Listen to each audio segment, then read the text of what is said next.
Hello everyone, कैसे हैं आप सब। उम्मीद करता हूँ अच्छे होंगे, मस्त होंगे, जबरदस्त होंगे। मैं नीरज कुमार स्वागत करता हूँ आपका इस एमके विजडम एकेडमी परिवार में। आज मैं ये हिंदी का नेक्स्ट चैप्टर जो है वो सर्वनाम है ना। नेक्स्ट चैप्टर जो है सर्वनाम आज शुरू करूंगा। संज्ञा आपका हो चुका है, आ चुका है, आपने देख ही लिया होगा। कितना प्यार दिया कमेंट में जरूर बताइएगा। तो ये सर्वनाम है नेक्स्ट चैप्टर। और हालांकि 2-3 दिन बीच में गैप रहा तो उससे टेंशन नहीं लीजिएगा, बीच में कुछ काम पड़ गया था, है ना। तो चलिए शुरू करते हैं सर्वनाम नेक्स्ट चैप्टर। सर्वनाम सर्वनाम शुरू करने से पहले ये कुछ चैप्टर है आपके, जैसे मुहावरे, लोकोक्ति, वाक्यांश के लिए एक शब्द, पर्यायवाची या समानार्थी। ये कुछ चैप्टर है जो कि आपको एसएसजीडी में देखने को मिलेंगे, यानी कि आते हैं एग्जाम में इन चैप्टरों से प्रश्न। उसके बाद ये हमने बताया है, पिछले वीडियो में बताया ना कि शब्दों का वर्गीकरण कहाँ कहाँ से क्या आता है। जैसे रचना के आधार पर ये इतने भेद होते हैं, उत्पत्ति के आधार पर इतने भेद होते हैं, अर्थ के आधार पर इतने भेद होते हैं, विकारी शब्द के आधार पर इतने भेद होते हैं। तो आज ये विकारी शब्द का दूसरा पार्ट पढ़ेंगे हम, कौन सा, सर्वनाम। उसके बाद अविकारी में होते हैं क्रिया विशेषण, संबंध बोधक, समुच्चय बोधक और विस्मयादि बोधक। तो ये आपने देखा होगा। उसके बाद पढ़ेंगे क्या, सर्वनाम। स्टार्ट करें। सर्वनाम सर्वनाम है क्या? तो सर्वनाम है क्या, सर्वनाम यानी कि अगर इसका परिभाषा पूछे तो जो संज्ञा के स्थान पर प्रयुक्त होने वाले शब्द को सर्वनाम कहते हैं। क्या परिभाषा लिखेंगे? जो संज्ञा के स्थान पर प्रयोग होने वाले शब्द को सर्वनाम कहेंगे। क्या कहेंगे? सर्वनाम। लिखेंगे नहीं, ऐसे याद रखिए। आपको अगर लिखना होगा तो लिखिएगा कि जो संज्ञा के स्थान पर प्रयुक्त होने वाले शब्द को सर्वनाम कहते हैं। सर्वनाम किन दो शब्दों से मिलकर बना है? तो ये दो शब्दों से मिलकर बना है। कौन कौन? तो एक होता है सर्व और दूसरा होता है नाम। दूसरा जो होता है वो कौन सा? नाम। यानी कि ये दोनों को ऐड करके बनाया है सर्वनाम। नाम मतलब किसी का नाम, और सर्व यानी कि सबका। सर्व यानी कि सबका। तो सर्व यानी कि सबका और नाम मतलब नाम। तो इसका शाब्दिक अर्थ क्या हो गया? तो इसका शाब्दिक अर्थ हो गया, सबका नाम, है ना। शाब्दिक अर्थ क्या हो गया सर्वनाम का? अब पूछेगा एग्जाम में कि सर्वनाम का शाब्दिक अर्थ क्या है, तो आप क्या लिखेंगे? सबका नाम। मोदी जी, सबका नाम, सबका विकास। तो शाब्दिक अर्थ क्या हो गया इसका? सबका नाम, है ना। तो ये सर्वनाम है और ये विकारी शब्द है। हाँ, आपने पढ़ा ना विकारी शब्द कौन कौन सा है? संज्ञा, सर्वनाम, क्रिया, विशेषण। तो ये सर्वनाम कौन सा है? तो ये विकारी शब्द है। क्या है ये? विकारी शब्द है। और विकारी शब्द होता क्या है? जो बदला जा सके। जैसे मैंने लिखा लड़का, तो लड़के का बहुवचन बनाया जा सकता है, हाँ, लड़कों, लड़कियां, है ना। तो बनाया जा सकता है, यानी कि जिसका बहुवचन बनाया जा सकता है या फिर जो सही ढंग से पढ़ा जा सकता है उसको हम विकारी शब्द कहते हैं। तो सर्वनाम क्या हो गया? सबका, सर्व प्लस नाम। सर्व यानी कि सबका और नाम मतलब कि किसी का नाम, है ना। तो सबका नाम मिलके क्या बनता है? इसका शाब्दिक अर्थ सबका नाम। इसका शाब्दिक अर्थ क्या हुआ? सबका नाम। उसके बाद इसमें क्या पढ़ेंगे हम? इसमें और कुछ है। तो इसमें पहला पॉइंट है कि इसके प्रयोग से वाक्य में कोई भी प्रभाव नहीं पड़ता। जैसे सर्वनाम के प्रयोग से जैसे कोई भी प्रभाव नहीं पड़ता इसके प्रयोग से। तो क्योंकि ये संज्ञा के स्थान पर प्रयुक्त होते हैं ना, तो पहला पॉइंट इसमें क्या लिखेंगे कि इसके प्रयोग से कोई भी प्रभाव नहीं पड़ता। यहाँ पे लिखेंगे हम कि इसके प्रयोग यानी कि सर्वनाम के प्रयोग से। तो इसके प्रयोग से आप राइटिंग का दिक्कत नहीं लीजिएगा, हम अगर जो बोल रहे हैं वो सुन सुन के भी आप लिख सकते हैं। इसके प्रयोग से, राइटिंग थोड़ा सा खराब है। इसके प्रयोग से, सर्वनाम के प्रयोग से वाक्य में कोई प्रभाव नहीं पड़ता। कोई प्रभाव नहीं पड़ता। कोई प्रभाव नहीं पड़ता, पड़ता, है ना। उसके बाद दूसरा पॉइंट क्या लिखेंगे इसमें? दूसरा पॉइंट लिखेंगे कि इसमें जो इसके प्रयोग से वाक्य की जो सुंदरता है वो बढ़ जाती है। कैसे बढ़ती है? एग्जाम्पल के तौर पर बताएंगे हम। जैसे इसको पहले लिख लेते हैं, इसको यहां से ये अलग था, है ना, नहीं तो बोलिएगा कि सब आप एक ही साथ मिला दिए हैं। अलग है ये। इसके प्रयोग से, किसके? सर्वनाम के प्रयोग से। इसके प्रयोग से वाक्य में सुंदरता बढ़ती है। कैसे बढ़ती है? आइए देखते हैं उसको। कैसे बढ़ती है सुंदरता? आइए देखते हैं। जैसे पहले मैंने एग्जाम्पल के तौर पे लिखा आपके सामने। एग्जाम्पल के तौर पे लिखा क्या कि राम राम अच्छा लड़का है। राम अच्छा लड़का है। राम के पिताजी, एग्जाम्पल के तौर पर आपको समझा रहे हैं, राम के पिताजी अच्छे व्यापारी हैं। अच्छे व्यापारी हैं। और राम की माताजी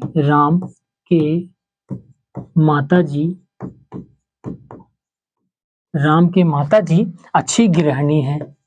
एक सेंटेंस हम लिख रहे हैं, अच्छी गृहिणी है। गृहिणी यानी कि हाउसवाइफ, अच्छी गृहिणी है। तो आपने एक चीज नोटिस किया होगा कि हमने जो राम जो वर्ड है वो बहुत बार रिपीट किया, जैसे राम के पिताजी, राम की माताजी, है ना, तो हमने बहुत बार यूज किया है। तो इसका अर्थ वही होता है कि इसके प्रयोग से जो वाक्य में सुंदरता बढ़ती है। आखिर बोलने ही की कला को सुंदरता कहते हैं ना, तो इसके वाक्य की सुंदरता कैसे बढ़ती है? तो हमने यहाँ पे राम अच्छा लड़का है, राम के पिताजी अच्छे व्यापारी है, राम की माताजी अच्छी गृहिणी है। अगर ये जो राम जो वर्ड बार बार यूज कर रहे हैं, उसके जगह पर कुछ ऐसा वर्ड लगाएं जिससे वाक्य में सुंदरता बढ़ जाए। कैसे? तो राम के जगह पर यहाँ पे राम के स्थान पर क्या लगा सकते हैं हम? उसके, है ना, राम के स्थान पर क्या लगा सकते हैं? उसके। और राम के यहाँ पे भी लगा सकते हैं क्या? उसकी माताजी, है ना। ये चेंज कर दिए। अब इसको पूरा सेंटेंस पढ़ के देखिए। राम एक अच्छा लड़का है, उसके पिताजी अच्छे व्यापारी है, उसकी माताजी एक अच्छी गृहिणी है। यानी कि राम जब हम बार बार रिपीट कर रहे थे और उसके जगह पर उसके वर्ड लगा दिए तो ये सेंटेंस बहुत अच्छा बन गया, यानी कि इनका सुंदरता जो है वो बढ़ गया। तो इसीलिए बोलते हैं कि सर्वनाम का प्रयोग से इसमें सुंदरता जो है वाक्य में बढ़ती है। इसीलिए बढ़ती है। एग्जाम्पल के तौर पर आपको समझाया है ना कि राम जो बार बार वर्ड है उसके स्थान पर ये है, उसके स्थान पर ये, उसका, इसका करके शॉर्ट हम बना सकते हैं। तो ये होता है सर्वनाम, इसकी सुंदरता कैसे बढ़ती है वो।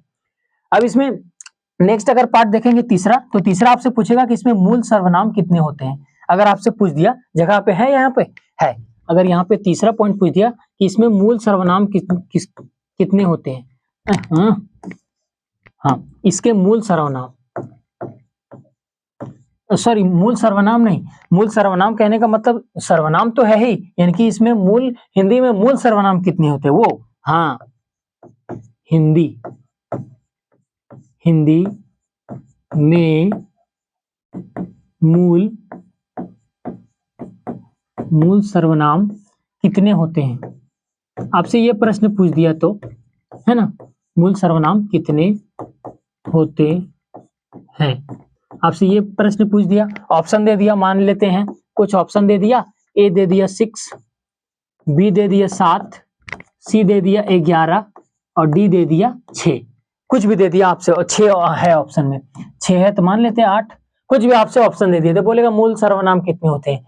आपको तो पता है कि 6 और 11 होते हैं, तो 7 और 8 तो ऐसे ही खत्म, 6 और 11 होते हैं, तो 6 11 में कंफ्यूजन है, कौन सा लगाए कौन सा लगाए। तो अब देखें हिंदी में मूल सर्वनाम, मूल यानी कि मूल कितने होते हैं, तो हिंदी में मूल सर्वनाम जो होते हैं वो 11 होते हैं। अब ऑप्शन 11 लगा के आइएगा, है ना। मूल सर्वनाम कितने होते हैं, तो 11 मूल सर्वनाम होते हैं, वो अभी हम पढ़ेंगे। लेकिन अगर बोलेगा प्रयोग के आधार पर तो 6 होते हैं। हमेशा मूल सर्वनाम में कुल कितने भेद होते हैं वो तो पता है, 6 और 11, लेकिन 6 और 11 कौन कौन से। अगर आपके एग्जाम में पूछे कि हिंदी में मूल सर्वनाम कितने होते हैं तो 11 मार के आइएगा, और हिंदी में प्रयोग के आधार पर सर्वनाम कितने होते हैं तो 6 होते हैं, है ना। वो भी प्रश्न लिख दे यहाँ पे, अच्छा लिख देते हैं, कोई दिक्कत नहीं है, कि यहाँ पे लिख देते हैं हम कि हिंदी में, छोटा छोटा लिख दे रहे हैं हम, हिंदी में प्रयोग के आधार पर, प्रयोग के, दिख रहा होगा आपको, प्रयोग के आधार पर कितने सर्वनाम होते हैं। सर्वनाम के भेद बोल सकते हैं या फिर कितने सर्वनाम होते हैं। तो आप ऑप्शन में मार के आइएगा, कितने होते हैं, 11 होते हैं। कितने होते हैं, 11। वो 11 कितने होते हैं, 11 नहीं, सॉरी कितने होते हैं, तो 6 होते हैं। कितने होते हैं, 6 होते हैं। और वो 6 कौन कौन से होते हैं हम अगला पेज में पढ़ेंगे। तो आपसे प्रश्न क्या हुआ, क्या कंप्लीट हुआ कि सर्वनाम क्या है, तो इसके प्रयोग से वाक्य में कोई प्रभाव नहीं पड़ता, इसके प्रयोग से वाक्य में सुंदरता बढ़ती है। कैसे, तो राम अच्छा लड़का, राम के पिताजी अच्छे व्यापारी है, राम की माताजी एक अच्छी गृहिणी है। लेकिन राम के जगह पर अगर उसके लगा दिए तो राम एक अच्छा लड़का है, उसके पिताजी अच्छे व्यापारी है, उसकी माताजी एक अच्छी गृहिणी है, यानी कि उसके यूज किए तो इसका सुंदरता बढ़ गया। उसके बाद पूछेगा आपसे क्वेश्चन कि हिंदी में मूल सर्वनाम कितने होते हैं, तो ऑप्शन में मार्क कीजिएगा 11। हिंदी में प्रयोग के आधार पर कितने होते हैं, तो 6। और वो 6 और 11 कौन कौन से होते हैं, वो आगे पढ़े क्या, शुरू करें आगे। तो सर्वनाम के भेद, तो मूल के आधार पर कितने होते हैं, 6 होते हैं। और 6 के 6 कौन कौन से होते हैं, चलिए आइए पढ़ते हैं। जैसे 6 कौन कौन से होते हैं, तो पहला क्या होता है, पुरुषवाचक सर्वनाम। पहला होता है पुरुषवाचक सर्वनाम। पहला होता है पुरुषवाचक सर्वनाम। दूसरा होता है, पुरुषवाचक भी अब 3 प्रकार के होते हैं। हाँ, पुरुषवाचक भी 3 प्रकार के होते हैं। कौन कौन से, तो इसके भी 3 भेद होते हैं, वो भी हम पढ़ेंगे डिटेल में।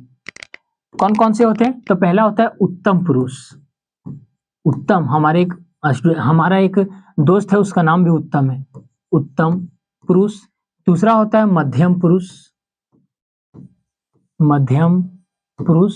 और तीसरा होता है अन्य पुरुष। इसको हम तृतीय के नाम से जानते हैं, अन्य पुरुष, है ना। ये 3 भाग होते हैं इसके। उसके बाद क्या है, उसके बाद दूसरा अगर हम चले तो दूसरा होता है निश्चयवाचक सर्वनाम। दूसरा होता है निश्चयवाचक सर्वनाम। तीसरा क्या होता है, तीसरा होता है अनिश्चयवाचक सर्वनाम।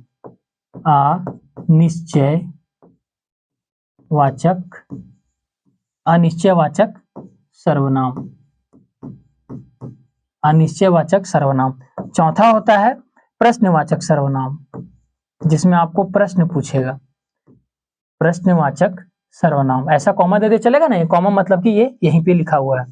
पांचवा होता है क्या, पुरुषवाचक, निश्चयवाचक, अनिश्चयवाचक, प्रश्नवाचक। और पांचवा होता है क्या, एक संबंधवाचक, और एक और पांचवा होता है संबंधवाचक सर्वनाम। और छठा जो होता है लास्ट और अंतिम होता है, वो छठा कौन सा होता है, तो निजवाचक सर्वनाम। निश्चय तो हो गया ना, हाँ, ये निजवाचक सर्वनाम। ये कुल होते हैं प्रयोग के आधार पर कितने, 6। मूल सर्वनाम कितने, 11। कौन कौन से, आइए देखते हैं उसको भी। जैसे इसमें अगर देखें तो इसमें होता है केवल मैं, है ना, इसमें होता है मैं। और मध्यम में होता है तू, इसमें कोई सर्वनाम नहीं होता। इसमें मैं होता है, इसमें तू होता है। उसके बाद निश्चयवाचक में जाएंगे तो निश्चयवाचक में कौन सा होगा, निश्चयवाचक में होगा तू, या है और वाह, या और वाह, तू तो हो गया ना, यह और वाह। उसके बाद अनिश्चय सर्वनाम में कौन से होंगे, तो कौन और कोई, कोई या फिर क्या, कौन और कोई। उसके बाद प्रश्नवाचक में क्या और कौन, क्या और कौन इसमें होगा, माफ कीजिएगा, क्या और कौन इसमें होगा, इसमें ये नहीं होगा कौन, इसमें हो जाएगा कोई और इसमें कुछ होता है, एक में कोई और कुछ होता है। हाँ, कोई और कुछ, थोड़ा सा हम भूल गए थे, तो कोई और कुछ। उसके बाद संबंधवाचक में होता है जो सो, और इसमें निजवाचक में होता है स्वयं को अब आप भी बोल सकते हैं, स्वयं, या फिर इसको हम आप भी बोल सकते हैं। तो कितने हुए, तो 1 2 3 4 5 6 7 8 9 10 11, ये दोनों एक ही है ना, 11। तो हम क्या देखें, हमने पिछला पेज में क्या पढ़ा कि इसके जो मूल सर्वनाम प्रयोग के आधार पर 6 होते हैं, और मूल सर्वनाम जो 11 होते हैं। तो 11 कौन कौन से हैं, वही देख लिए, 11 यही जोड़ के होते हैं। और किसमें कौन सा होता है, ये हमने आपको बता दिया है, ये आप स्क्रीनशॉट आराम से ले सकते हैं। उत्तम पुरुष में मैं, मध्यम पुरुष में तू, अन्य पुरुष में कोई भी नहीं होता, निश्चयवाचक में सर्वनाम में या और वाह, अनिश्चयवाचक सर्वनाम में कुछ और कोई, और प्रश्नवाचक में कौन और क्या, संबंधवाचक में जो और सो। उसके बाद निजवाचक में स्वयं और आप दोनों में से कोई भी, बड़ों के लिए आप और अपनों के लिए स्वयं। तो ये रहे 11 और ये लिए प्रश्न के आधार पर 6। इनकी अब बारी है, इन सर्वनाम के तो भेद हो गए, तो अब बारी है इनके टॉपिक वाइज पढ़ने की, यानी कि पुरुषवाचक, निश्चयवाचक, अनिश्चयवाचक, प्रश्नवाचक, संबंधवाचक और निजवाचक। टॉपिक बाय टॉपिक हम क्लियर करेंगे। तो कैसे करेंगे, चलिए चलते हैं। सबसे पहला कौन सा है, पुरुषवाचक सर्वनाम, तो उसको शुरू करेंगे। पुरुषवाचक सर्वनाम ये है क्या, तो ये है जो सर्वनाम शब्द तीनों पुरुष हो। तीनों पुरुष कौन कौन सा? उत्तम पुरुष, मध्य पुरुष और अन्य पुरुष, तीन पुरुष। तो जो तीनों पुरुषों का बोध कराते हो उसे पुरुषवाचक सर्वनाम कहते हैं। ज्यादा डिटेल नहीं जाएंगे, है ना। ज्यादा डिटेल इसका परिभाषा देखेंगे तो इतना लंबा चौड़ा होगा, उससे हमको मतलब नहीं है। सिलेक्टेड चीज पढ़ेंगे और सिलेक्टेड आपको कराएंगे कि जो जितना पूछा जाता है जीडी में उतना ही आप पढ़ के जाइए। जैसे पुरुषवाचक सर्वनाम क्या है? तो जो सर्वनाम तीनों शब्दों यानी कि तीनों पुरुषों, उत्तम पुरुष, मध्यम पुरुष और अन्य पुरुष का जो बोध कराते हो उसे पुरुषवाचक सर्वनाम कहते हैं। कैसे किसे कहते हैं? तो जो सर्वनाम तीनों शब्दों पुरुषवाचक पुरुषवाचक के तीन भेद ना, उत्तम पुरुष, मध्यम पुरुष और अन्य पुरुष का जो बोध कराते हैं उसे पुरुषवाचक सर्वनाम कहते हैं। इसके क्या कितने भेद होते हैं? तीन भेद होते हैं। आइए तीन देख लेते हैं, तो आपने देख ही लिया होगा कौन कौन से होते हैं। इसके तीन भेद होते हैं, तीन भेद। जैसे पहला उत्तम पुरुष, उत्तम पुरुष, दूसरा मध्यम पुरुष, मध्यम पुरुष और तीसरा अन्य पुरुष। इसकी गिनती नहीं होती, हालांकि होती है कैसे नहीं, लेकिन इसमें जो प्रश्न पूछे जाते हैं वो इसकी संख्या बहुत कम रहती है। उत्तम पुरुष में सवाल कैसे आएगा? मैं और तू। इसमें होता है तीन चार। उत्तम पुरुष में इसको अगर हम बोलेंगे तो क्या बोलेंगे? इसको बोलने वाला, यानी कि इसको वक्ता भी बोल सकते हैं या फिर बोलने वाला। इसको क्या बोलेंगे हम? बोलने वाला, बोलने वाला। और ये जो मध्यम पुरुष है इसको बोलेंगे सुनने वाला, जिसके बारे में हम बोल रहे हैं उसको सुना रहे हैं, यानी कि सुनने वाला। और इसमें बोलेंगे कि हम जिसके बारे में बोल रहे हैं, है ना, जिसके बारे में, जिसके बारे में कहा जाए, यानी कि ये तीनों मध्यम पुरुष, उत्तम पुरुष क्या है? तो उत्तम पुरुष जो बोल रहे हैं, यानी कि मैं, आप बोल रहे हैं किसके बारे में? उसके बारे में। तो आप, तुम, तुम्हारे बारे में बोल रहे हैं। और वो तीनों के बारे में कौन सा बोल रहे हैं? जिसके बारे में कहा जाए, कि उस लड़के के बारे में। मैंने बोला कि वह जो लड़का है ना वो बहुत तेज है, डेली लाइब्रेरी जाता है और वो बहुत तेज है, इस बार जीडी निकाल लेगा। तो मैंने बोला किसको? उसको बोला। मैंने किसको बोला? इसको, कि जो वह लड़का है वो लाइब्रेरी जाता है और इस बार जो जीडी 2026 निकाल लेगा। तो मैंने बोला इससे, किसके बारे में? उसके बारे में। तो मैं यानी कि उत्तम पुरुष, बोलने वाला, लाइट थोड़ा सा कम हो गया। उसके बाद जिसको बोल रहे हैं हम सुनने वाला, यानी कि वो, और जिसके बारे में बोल रहे हैं वो अन्य पुरुष है। और इसमें प्रश्न कैसे? जैसे कुछ इसमें होगा ना तभी तो प्रश्न पूछे जाएंगे। जैसे इसमें पूछे जाते हैं किसमें? मैं। इसमें आप लॉजिक लगेगा मैं, हम।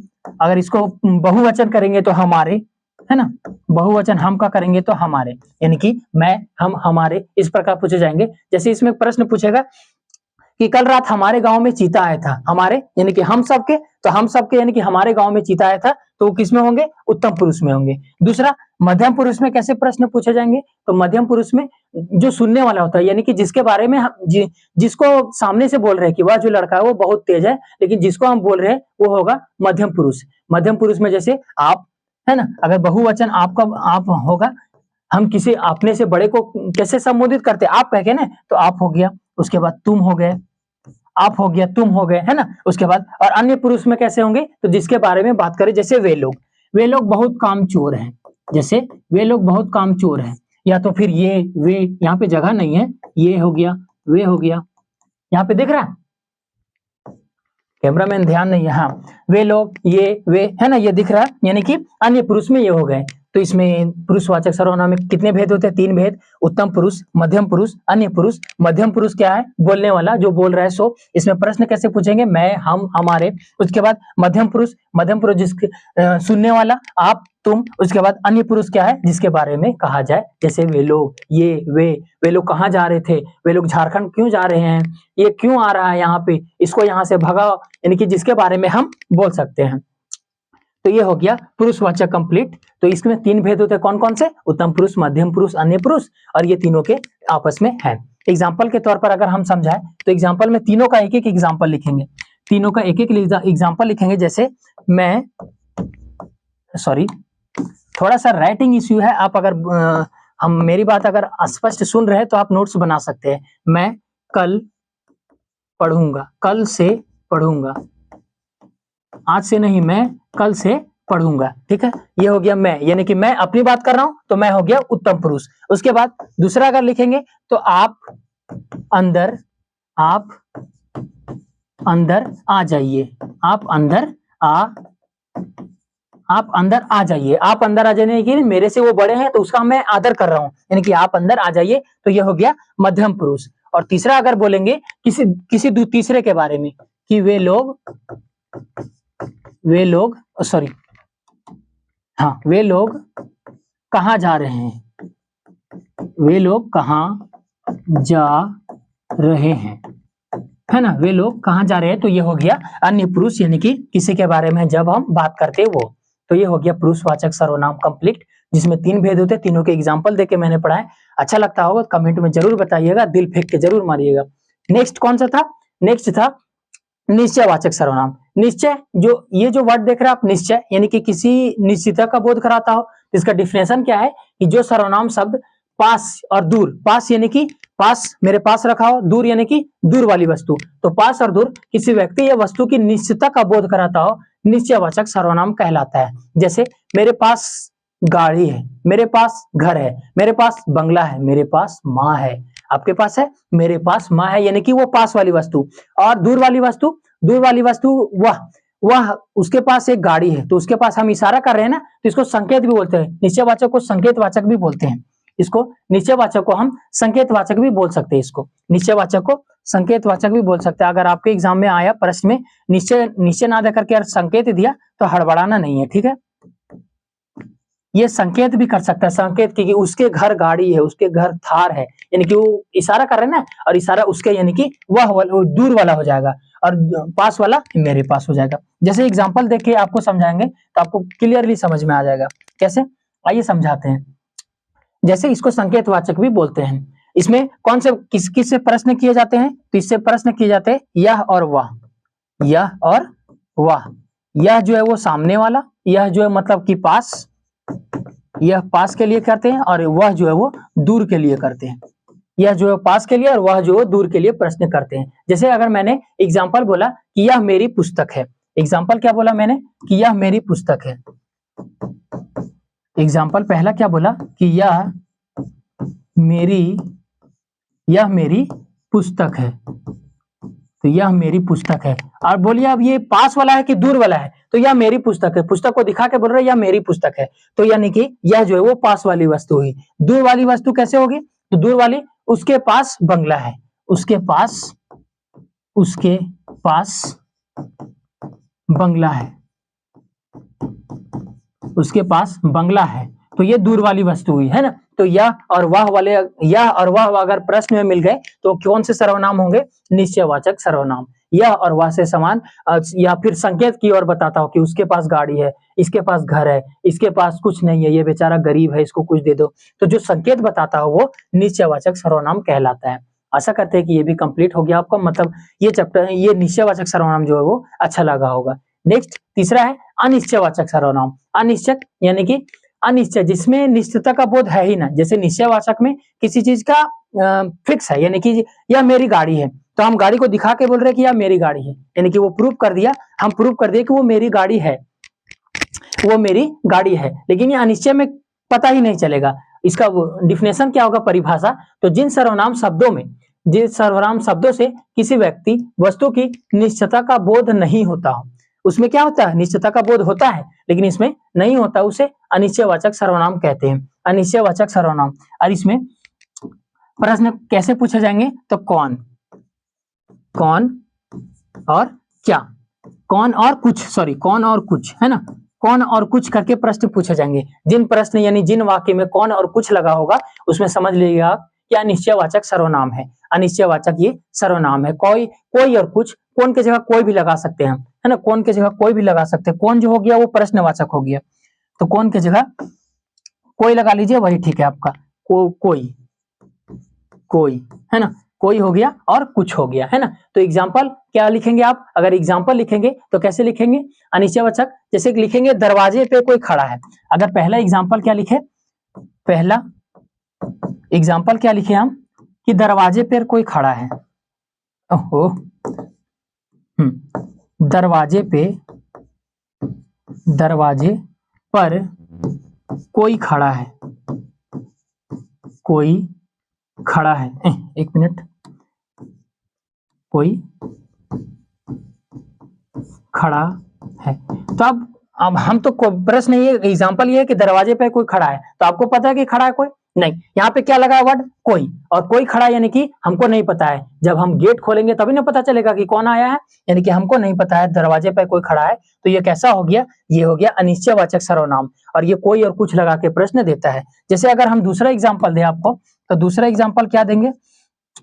दूसरा एग्जाम्पल इसमें ना कोई और कुछ हमेशा जरूर रहेगा प्रश्न में, कोई और कुछ हमेशा रहेगा। जैसे कुछ, अगर हम एग्जाम्पल लिखे, कुछ चमक रहा है, कुछ चमक रहा है, आपको पता है क्या चमक रहा है?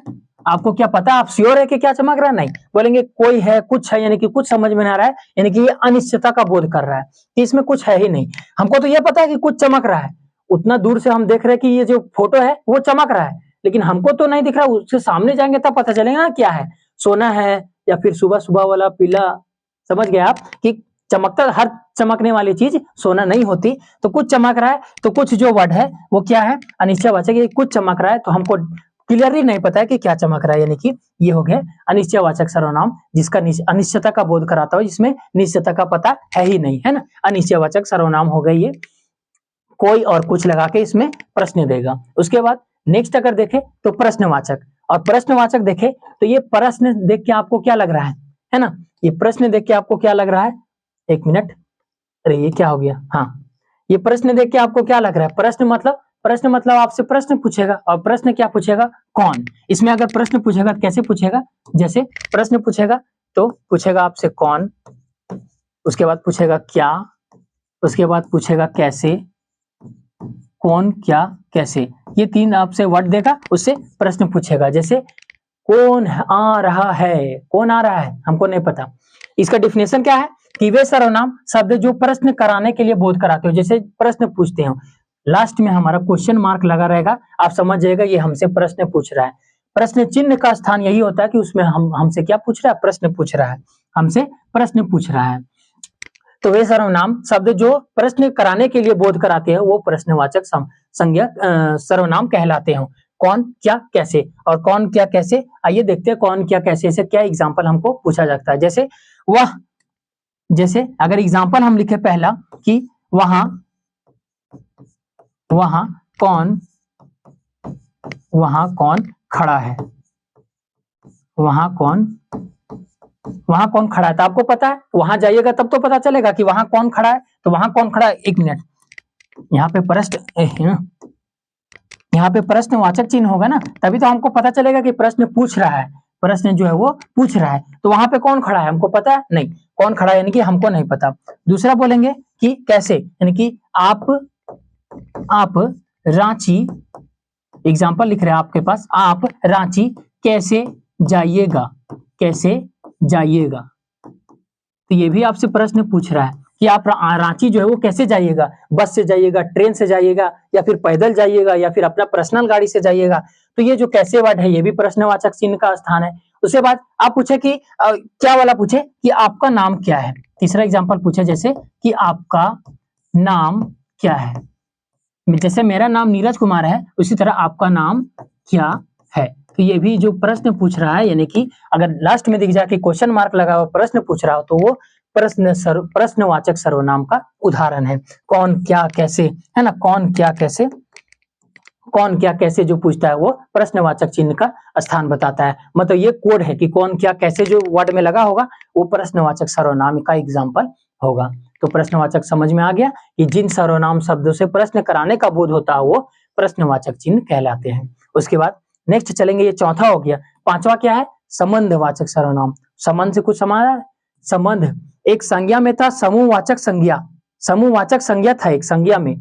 तो समूहवाचक संज्ञा समूह मतलब किसी चीज का ढेर, झुंड हो गया, सेना हो गया, फूलों का गुच्छा हो गया, चाबी का गुच्छा हो गया, तो वो समूह था। लेकिन यहाँ पे संबंध, संबंध, और ये प्रश्न कैसे पूछता है? तो इसमें दो वर्ड मिलेगा, जो सो, जो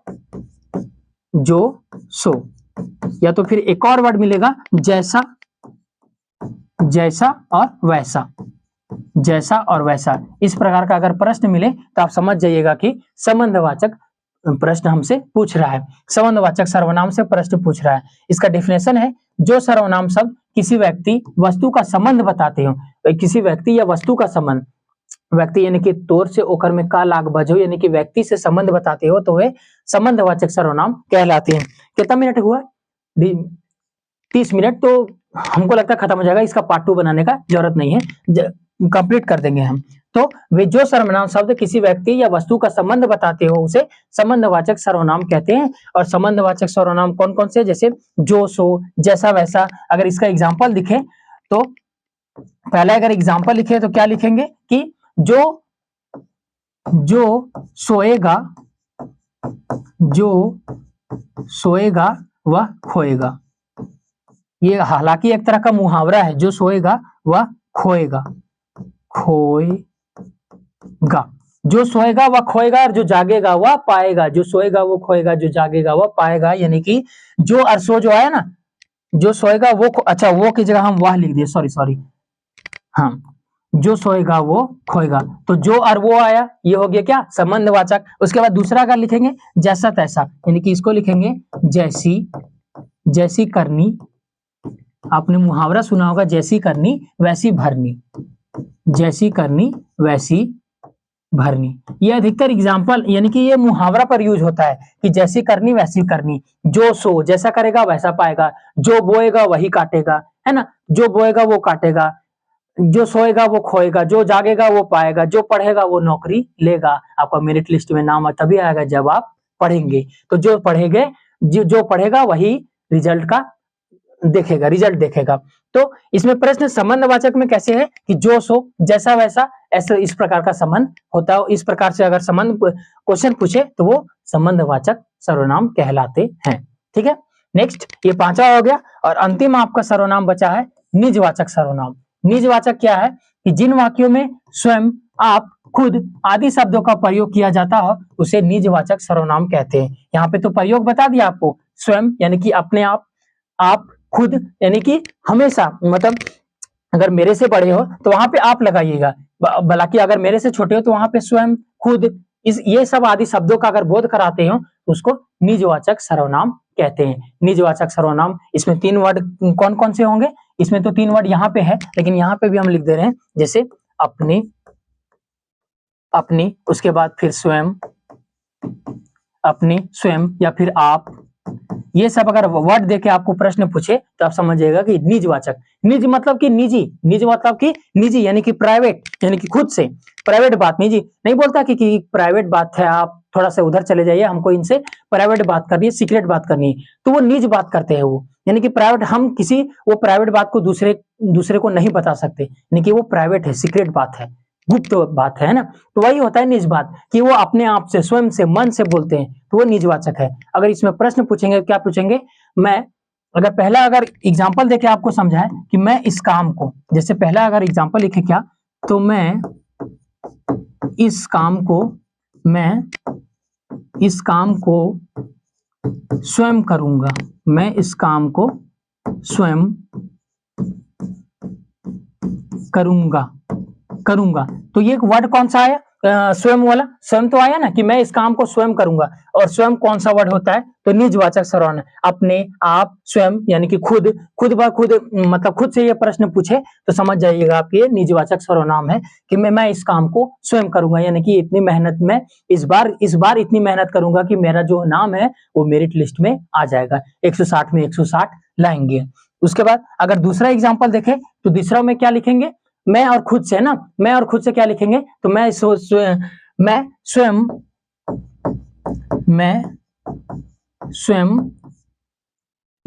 क्या बना एग्जाम्पल? मैं स्वयं कल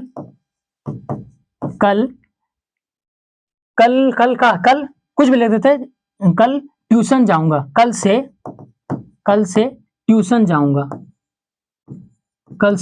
ट्यूशन जाऊंगा, यानी कि मैंने आप ठान लिया है मन में कि मैं कल से पढ़ाई करना शुरू कर दूंगा, तो मैं कल से ट्यूशन जाऊंगा। यानी कि स्वयं, आप, अपने आप को जो वर्ड यूज करते हैं वो निजवाचक सर्वनाम कहलाते हैं। यहाँ पे लिखा हुआ है कि स्वयं, आप, खुद, यानी कि ये जो वर्ड होते हैं यूज, उसमें निजवाचक सर्वनाम कहलाते हैं।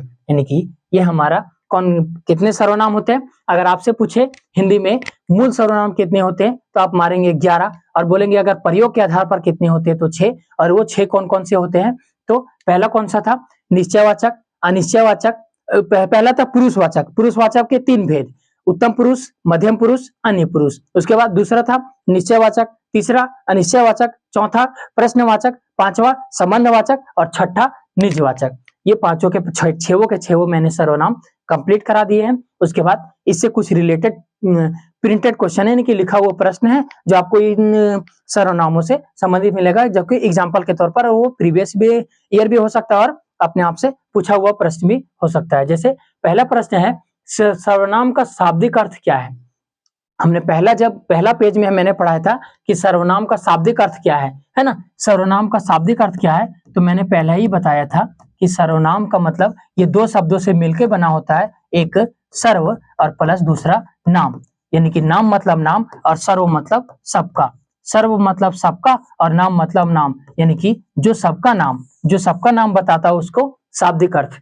ये सर्वनाम का शाब्दिक अर्थ क्या है, सर्वनाम का शाब्दिक अर्थ क्या है, सबका नाम, सबका विकास। ऑप्शन नंबर ए सबका नाम, नाम के बाद छोटा नाम, विशेष नाम, ये सारे आपको ऑप्शन मिलेंगे दिमाग भटकाने के लिए, लेकिन सर्वनाम का शाब्दिक अर्थ क्या है, सबका नाम। नेक्स्ट क्वेश्चन नंबर दूसरा, प्रयोग के अनुसार सर्वनामों के कितने भेद होते हैं। प्रयोग के आधार पर मैंने क्या बताया कि मूल सर्वनाम कितने होते हैं हिंदी में, अभी मैंने सब बताया है। अगर आप पढ़े होंगे अच्छे से, अगर ध्यान से देखे होंगे तो ये क्वेश्चन जो प्रश्न है जो सही मारिएगा। हिंदी में मूल सर्वनाम कितने होते हैं मूल सर्वनाम, तो आप बोलेंगे मूल सर्वनाम जो होते हैं वो 11 होते हैं। उसके बाद अगर मैंने पूछा कि हिंदी में प्रयोग के आधार पर, हिंदी में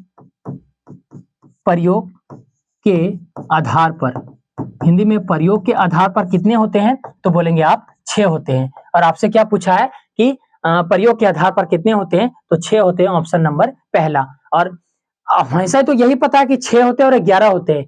और अगर आपको एग्जाम में ये भी प्रयोग वर्ड भी ना दिया हो और मूल भी ना दिया हो, अगर डायरेक्ट पूछे कि हिंदी में कितने, अगर डायरेक्ट पूछे कि सर्वनामों के भेद कितने होते हैं, तो आप 6 ही मारिएगा, 11 नहीं मारिएगा, है ना। अगर आपसे प्रयोग पूछे तब 6 मारिएगा, अगर मूल पूछे तो 11 मारिएगा, और ये दोनों वर्ड ना देके पूछे तो 6 ही मारिएगा, ठीक है। तो नंबर 2 का आंसर कौन सा हो गया, पहला 6। नेक्स्ट क्वेश्चन नंबर तीसरा, निम्नलिखित में से कौन सा निश्चयवाचक सर्वनाम है। निश्चय यानी कि जो निश्चितता हो, यह और वह लगाता हो, तो कौन सा, यह है। हाँ ये तो हो गया, यह तो है, यानी कि पहला ही हमारा ऑप्शन हो गया। कौन जो हो गया, कौन क्या हो गया, कौन खड़ा है, यानी कि ये जो हो गया प्रश्नवाचक हो गया। उसके बाद क्या से भी प्रश्न पूछते हैं, तो ये भी हो गया प्रश्नवाचक। तीसरा कुछ से भी प्रश्न पूछते हैं, तो कुछ और क्या बोलते हैं ना, कुछ और क्या जो निश्चय क्या हो गया, कुछ और क्या, तो ये तो हो ही नहीं सकता, यानी कि हमारा ऑप्शन जो है वो ए नंबर सही है, तीसरा का निश्चयवाचक सर्वनाम कौन सा है, यह वह। नेक्स्ट क्वेश्चन नंबर चौथा, मेरी माता भोजन स्वयं बनाती है, उपरोक्त वाक्यांश में कौन सा सर्वनाम होगा, यानी कि ये जो वर्ड में कौन सा सर्वनाम छुपा हुआ है, ऐसा प्रश्न आता है, कंफ्यूजन मत होइएगा कि मेरी माता भोजन स्वयं बनाती है, इसमें कौन सा वर्ड यूज हुआ, स्वयं। और जब स्वयं वर्ड यूज हुआ तो कौन सा सर्वनाम होगा, आपने तो अभी पढ़ा, कौन सा सर्वनाम होगा, निजवाचक सर्वनाम। निज यानी कि पर्सनल चीज जो अपने आप हम खुद करते हैं, मैं इस काम को स्वयं करूंगा, मेरी माताजी स्वयं भोजन बनाती है, मेरी बहन स्वयं भोजन बनाती है, इस प्रकार, है ना। तो ये निजवाचक सर्वनाम हुआ। नेक्स्ट क्वेश्चन नंबर 5वां, निम्नलिखित में से किस वाक्य में अनिश्चयवाचक सर्वनाम का प्रयोग हुआ है। अनिश्चयवाचक कहने का मतलब निश्चयता का बोध है ही नहीं। अनिश्चयवाचक यह सफेद खरगोश है ना, मैं तो कहता हूं यहां से चले जाओ वरना गोली मार दूंगा, ये भी नहीं होगा। अनिश्चितता यानी कि कुछ तो है, कौन और क्या है लेकिन हमको पता नहीं है। तुमसे कुछ कहा था, मैंने तुमसे कुछ कहा था, तुमको याद नहीं, भूल गए। मैंने क्या कहा था कि इस वीडियो पढ़ने से पहले दूसरा जो वीडियो उसको रिवीजन करके आइएगा, यानी कि ये वीडियो जब सर्वनाम चैप्टर पढ़िएगा तो संज्ञा का चैप्टर जो वीडियो देख के आइएगा, रिवीजन करके आइएगा। कितने लोग रिवीजन करके आए हैं वही लोग थम्स अप कीजिएगा, लाइक कीजिएगा। तो निश्चयवाचक सर्वनाम क्या और कुछ पढ़ेगा ना, क्या और कुछ, तो तुमसे कुछ कहा था मैंने, आपको याद है, नहीं याद है क्या कहा था, कौन जाने क्या होगा, ये तो प्रश्नवाचक है, ये तो होगा नहीं, ये भी नहीं होगा। यहाँ सफेद खरगोश है, तो सफेद खरगोश से निश्चय, ये तो निश्चयवाचक सर्वनाम होगा, यानी कि इसका ऑप्शन कौन सा हो जाएगा, 5वां का सी। तुमसे मैंने कुछ कहा था, तुमसे क्या कहा था, कुछ और क्या करके प्रश्न पूछता, ये अनिश्चयवाचक सर्वनाम। नेक्स्ट क्वेश्चन नंबर 6, कोई जूते चुरा रहा है, वाक्य में सर्वनाम कौन सा है? कोई जूते चुरा रहा है, कौन चुरा रहा है आपको पता है ना? कोई तो चुरा रहा है, लेकिन कौन चुरा रहा है? अगर भूत चुराएगा तो भूत तो आपको दिखेगा नहीं, भूत तो वो आत्मा होता है, परमात्मा, तो वो तो दिखेगा नहीं। तो कोई तो जूते चुरा रहा है, लेकिन कौन चुरा रहा है आपको पता नहीं, और जब पता नहीं है तो अनिश्चयवाचक सर्वनाम हम लगाएंगे। जिसके बारे में हमको पता ना हो, अनिश्चयवाचक सर्वनाम लगाएंगे। नेक्स्ट क्वेश्चन नंबर 7वां, किस वाक्य में संबंधवाचक सर्वनाम दर्शाता है? संबंध यानी कि जो सोएगा वो खोएगा, जो बोएगा वो काटेगा, जैसी करनी वैसी भरनी, जैसा करोगे वैसा भरोगे, है ना? तो ये संबंध होता है, संबंधवाचक सर्वनाम। और किसमें है आप यही देख लेते हैं, जिसे भी देखता हूँ वही व्यस्त है, मैं अपना काम स्वयं करता हूँ, स्वयं यानी कि निजवाचक सर्वनाम। रामेश्वर का घर यहाँ नहीं है, वह है, यानी कि ये भी नहीं होगा।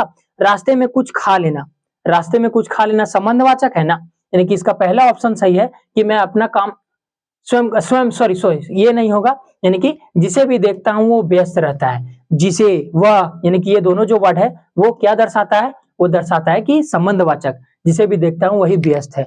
जिसे भी आजकल के देखो वो मोबाइल में व्यस्त है, तो कोई लड़की में व्यस्त है। अरे पढ़ो पढ़ो, पढ़ के नौकरी लो। 7वां का आंसर कौन सा हो गया? संबंधवाचक। नेक्स्ट क्वेश्चन नंबर 8वां, गर्दन सूख गया बोलते बोलते। 8वां, हम किसी का कुछ नहीं बिगाड़ सकते, ये वर्ड है, हम किसी का कुछ नहीं बिगाड़ सकते, वाक्य में किस सर्वनाम का सही क्रमांक बताइए? यानी कि इसका कर्म सर्वनाम कौन सा लगा है? वो कि हम किसी का कुछ नहीं बिगाड़ सकते। तो ये जो वर्ड है कुछ नहीं, आपको कुछ समझ में आ रहा है? कुछ नहीं मैंने पढ़ा था ना कि जिसके बारे में पता ना हो वही, जिसके बारे में अनिश्चितता का बोध हो उसी को हम कहते हैं। जैसे कुछ हो गया, क्या हो गया, कौन हो गया, ऐसा। तो हम किसी का कुछ नहीं बिगाड़ सकते, कुछ नहीं बिगाड़ सकते, जरूर है कुछ ना कुछ बिगाड़ सकते, कुछ नहीं बिगाड़ सकते, यानी कि उसको क्या कहते हैं? अनिश्चयवाचक सर्वनाम। नेक्स्ट क्वेश्चन नंबर 9वां, कौन सा समूह प्रश्नवाचक सर्वनामों का है? यानी कि कौन सा समूह है जो प्रश्नवाचक, प्रश्नवाचक कहने का मतलब प्रश्न आपसे पूछेगा। वह, वहां से प्रश्न पूछता है ना, दरवाजा पूरा सटा। किसी, कौन कौन से प्रश्न पूछता है? किसी से पूछ सकता है, कब पूछ सकता है? कब तुम आओगे सनम हमसे मिलने? कौन से पूछ सकता है? कौन वहां था? रात में कौन था तुम्हारे कमरे में? आवाज आ रही थी। तो कौन था यानी कि कौन, कब, कैसे, जो किसे प्रश्न पूछता है वो प्रश्नवाचक सर्वनाम होते हैं। C number answer. Next question number 10वां, निम्नलिखित में से कौन सा मध्यम पुरुष, मध्यम पुरुष कहने का मतलब पुरुषवाचक सर्वनाम का उदाहरण नहीं है? हाँ, अगर आपने मध्यम पुरुष पढ़ा, पुरुषवाचक पढ़ा, तुरंत मार के निकल जाइएगा, लेकिन ये नहीं देखिएगा कि यहाँ पे नहीं है। बहुत सारे स्टूडेंट इसी तरह करते हैं एग्जाम में कि नहीं वर्ड देखता नहीं, और जब घर आके आंसर की मिलाते हैं तो पता चलता है अरे ये तो क्वेश्चनवा जाना ललो, हम पूरा पढ़ा लिए ना, गलत मार के आ गए, 0.5 नंबर कट गए। जीडी में 0.5 ही नंबर नेगेटिव मार्क्स होता है, यानी कि 4 क्वेश्चन गलत तो 1 नंबर कटेंगे आपके। तो नहीं, आपको सेंटेंस पूरा पढ़ना है, उसके बाद सेंटेंस आपको पूरा पढ़ना है, उसके बाद ही ये बनाना है, ठीक है? तो बोला कौन सा मध्यम पुरुष, मध्यम पुरुष यानी कि उत्तम पुरुष, मैं, तुम, है, मैं, हम, हमारे, मध्यम पुरुष, तुम, आपके, आप लोग, और अन्य पुरुष क्या? ये, वे लोग, ये, वे, वह, जिसके बारे हम तीसरे के बारे में बात करो। अब मध्यम पुरुष सुनने वाला, तो सुनने वाला क्या होगा? तुम, आप, है ना, ये भी हो सकता है। तुम्हारा नहीं हो सकता, वह तो होगा नहीं, वह जो तीसरा अन्य पुरुष होगा। यहाँ पे बोला मध्यम पुरुष। अच्छा, बोला कौन सा नहीं है, सॉरी कौन सा नहीं है ना, कौन सा नहीं है, तो उसको छाटेंगे कौन सा? वह है, वह खाना खा रहा है, तो तीसरे के बारे में बात कर रहे हैं, तो ये तो है। उसके बाद तुम यानी कि दूसरे के बारे में बात कर रहे हैं। आप यानी कि दूसरे के बारे में बात कर रहे हैं। तुम्हारा, यहाँ पे बोला कि पुरुषवाचक सर्वनाम नहीं होना चाहिए, मध्यम, मध्यम मतलब आप यानी कि हम जिसको बोल रहे हैं सामने वो, यानी यार ये जो वह है वो, हाँ ये आंसर हालांकि सही था, जो वह है वो जिसके बारे में हम बात कर रहे हैं उसकी ओर संकेत कर रहा है। बाकी तुम, आप, तुम्हारा, वो जो है वो मध्यम पुरुष के बारे में बात कर रहा है, और ये जो अन्य पुरुष के बारे में बात कर रहा है। तो 10वां का आंसर हो गया ए नंबर। नेक्स्ट क्वेश्चन नंबर 11, कुछ नहीं, ज्यादा 15 प्रश्न होंगे, उससे ज्यादा नहीं होंगे। हम तो आपके सेवक हैं, हम तो आपके सेवक हैं, आप जो बोलिएगा हम करके आएंगे। हम अगला बोलेंगे कि अगला हिंदी वीडियो के पहले ये जो है वो रिवीजन करके आइएगा। तो हम आपके सेवक हैं, आज्ञा तो कीजिए, हम आपके सेवक हैं, आज्ञा तो कीजिए, इसमें कौन सा सर्वनाम छुपा हुआ है? हम तो आपके सेवक हैं, आज्ञा तो कीजिए महाराज, यानी कि आपके सेवक है, और जब आपके सेवक है तो कौन सा हुआ? प्रथम, द्वितीय या अन्य? आपके सेवक है, मैं हम, हमारे, ये तो हुआ उत्तम पुरुष। लेकिन तुम, आप लोग, तुम्हारे, आप लोग, आप, यानी कि ये हो गया मध्यम पुरुष। और यहाँ बोल रहे हम तो आपके सेवक, यानी आपके, और आपके कौन सा हो गया मध्यम पुरुष, जो कि मध्यम पुरुष को द्वितीय भी पुरुष भी बोलते हैं, याद रखिएगा। प्रथम उत्तम पुरुष को प्रथम पुरुष, मध्यम पुरुष को द्वितीय पुरुष, और अन्य पुरुष को तृतीय पुरुष, तृतीय पुरुष पुरुष भी बोल सकते हैं, पुरुषवाचक यानी कि बोल सकते हैं। अब कंफ्यूजन नहीं हो जाइएगा। तो आपके जो हो गया वो मध्यम पुरुष हो गया। नेक्स्ट क्वेश्चन नंबर 12, संबंधवाचक सर्वनाम का प्रयोग किस वाक्य में हुआ है? लाइन कट गया। संबंधवाचक सर्वनाम का प्रयोग जो है किस वाक्य में हुआ है? संबंधवाचक, संबंधवाचक जो सो, जैसा वैसा। ऐसा लगता है मैं उनसे मिल चुका हूं, उनको देख के लगता है कि मैं उनसे कभी मिल चुका हूं। जो जागेगा सो पाएगा, अरे मिल गलो ने दूसर के मिल गलो। संबंधवाचक यानी कि जो जागेगा जो पाएगा, जो सोएगा वो खोएगा, जो रोपे जो बोएगा वो काटेगा, जैसी करनी वैसी भरनी, जो सो जो आए वो संबंधवाचक सर्वनाम हो। 12 नेक्स्ट क्वेश्चन 13, पुरुषवाचक सर्वनाम में कौन सा कथन असत्य है? असत्य यानी कि कौन सा जो गलत है। 3 सही होंगे, 1 गलत होगा, वही छांटना है आपको कि पुरुषवाचक सर्वनाम में उत्तम पुरुषवाचक है, संबंधवाचक पुरुष नहीं है, संबंधवाचक पुरुष नहीं है, मध्यम पुरुष है। पुरुषवाचक तीन भेद होते हैं ना, उत्तम पुरुष, मध्यम पुरुष, अन्य पुरुष। लेकिन जो संबंधवाचक पुरुष है ये तो अलग है, ये तो पुरुषवाचक सर्वनाम का भेद नहीं है, लेकिन ये हो गया बी नंबर। इस प्रकार के भी प्रश्न पूछे जाते हैं।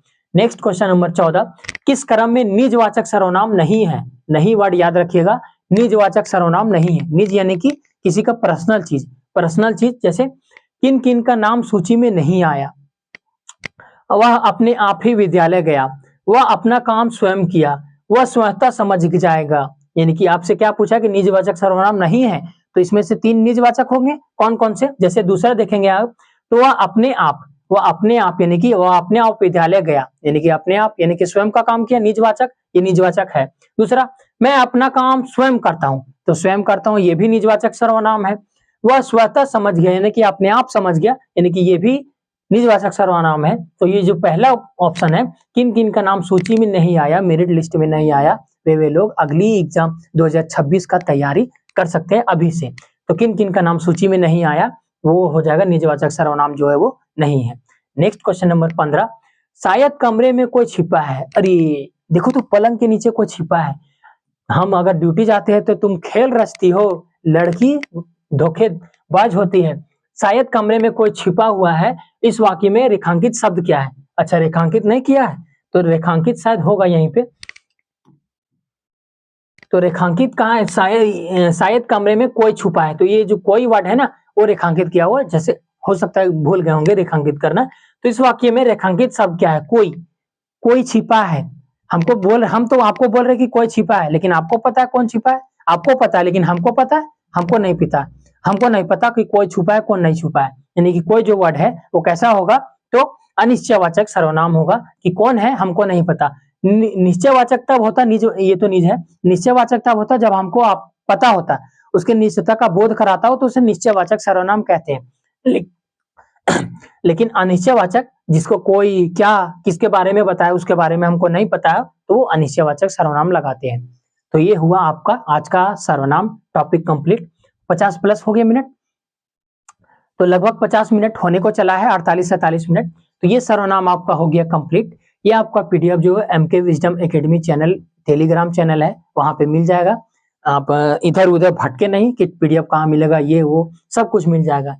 तो आपसे लेते ये आपका ये सर्वनाम चैप्टर हुआ कंप्लीट। आशा करते हैं कि आपको अच्छा लगा होगा। अगर अच्छा लगता हो तो हमारे साथ बने रहें। फिर मिलते हैं नेक्स्ट वीडियो में।